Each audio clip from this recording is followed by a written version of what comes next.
So we have been cooking with recipes inspired from your trip to Ireland. Yes. Let's continue down that track because we're talking about bread and butter now. Oh yeah. Bread and butter and bread yogurt. and butter. Bread and butter. So dairy is huge in Ireland. Like butter is revered. You can have, one place I went, they had 3 different types of butter to go with your bread. So you could choose. Because, you know, that's really the way you live. That should be the way we all live, I think. So no one's lactose intolerant then, I guess. I would say you'd have a tough time. You really would. Because there's yogurt everywhere, and it's always this beautiful homemade yogurt, which is hilarious because my grandmother always made homemade yogurt, and I never put the two together.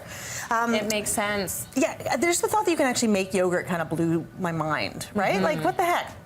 It sounds very pioneer. It's very pioneer, but it's actually very easy. And because the thing that you need that's not pioneer is a digital thermometer. Okay. They didn't have that back in the day. They didn't have that. I think Granny did it just, you know, with her eyes. You take 2 liters of milk, use whole milk because it's the best. You can, of course, use skim milk, but it turns out to be a very runny yogurt in the end. And you heat it until it's 185 degrees. All these numbers are in the recipe, and I've made yogurt enough times now that I know them by heart. 185 degrees is just before it boils. Then you take it off the heat and you put the whole thing in an ice bath to start cooling it down. Okay. And then from yogurt comes yogurt. Yeah. So the way you turn milk into yogurt is you take a nice big spoonful and you add of yogurt and you stir it in to your milk once you've cooled it down. Okay. And then you just need to put it away in a little cozy place overnight. Okay. So most times of the year, well, you want it just above room temperature, just slightly above room temperature. So most times of the year, you can put it in your oven with the light on. Yeah. And that's enough. And then overnight, it turns into yogurt. It's truly magical. Your kids are going to love it. But if it's this temperature, if it's minus 40 outside, you might need to like throw a pan of hot water in there as well. Got it. So just, you know, gauge your environment and the temperature. And then what happens is it turns into yogurt. That is so cool. And you get a big vat of yogurt. That's a good amount of yogurt. And if you're concerned, like if you're like me, I go through so many plastic tubs of yogurt. Yeah. So like I hate that there's so much plastic in my life. You can make your own yogurt and put in your own darn plastic containers. That's smart. Your reusable containers. Very nice, Claire. I know, saving it's very the planet and making yogurt. One container at a time. So we had to make our own butter, obviously, because there was so much butter. We were slathered in butter. And did you know that in the historically on a dairy farm, the dairy maid, whatever, she'd be collecting the cream over a couple of days. And then when she had enough cream to make butter, then she'd make butter. But that cream would be naturally sort of ripened a little bit, so it'd have some kind of tang, just a little bit of delicious funk. Yeah. So to make our own butter, we added some yogurt into it. Did you add some delicious funk? Yeah, called yogurt. Nice. Then we sang funky songs, and then we all did the funk. And so you just put cream in a stand mixer, and you blend it up, and then this is what happens to it. Like buttermilk, the original real buttermilk comes away. Yeah. Oh, thank you, thank you. This thing is bothering me. You get it? So the buttermilk comes away, and then you strain this, and then you can either add salt or not, and then you have butter.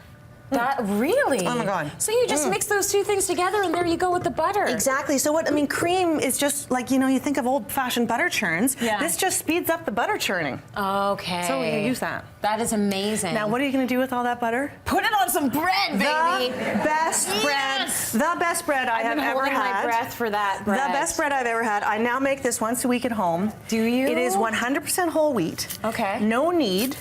No rise. Very nice. You are eating it within an hour. Really? Yeah.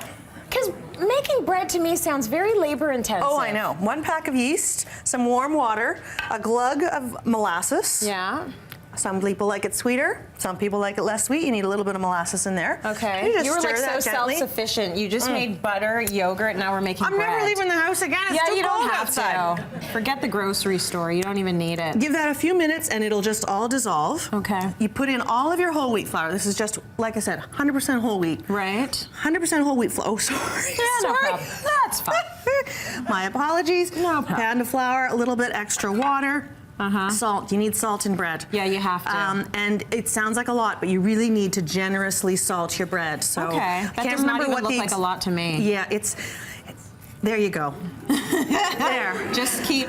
You need it because honestly, this is being made from scratch. From scratch. And it's not like there's any preservatives in here. And you know that when you buy bread at the store, it is so high in sodium. It is one of what I call the secret killers of sodium. Right. Now, 8x4 loaf pan, give it a good spray. I feel like things are not progressing quickly enough here. But you don't even need to get your hands dirty. And what will happen is this comes into this kind of shaggy mass. Yeah. Look at that lovely shaggy It's supposed mass. to look like that. It is supposed to look like that. You plunk it right into the pan, and then I like to just let it rise for about half an hour to 40 minutes. Okay. And then you put it in the oven. And then, are you kidding me? Then it looks like that. It looks like that.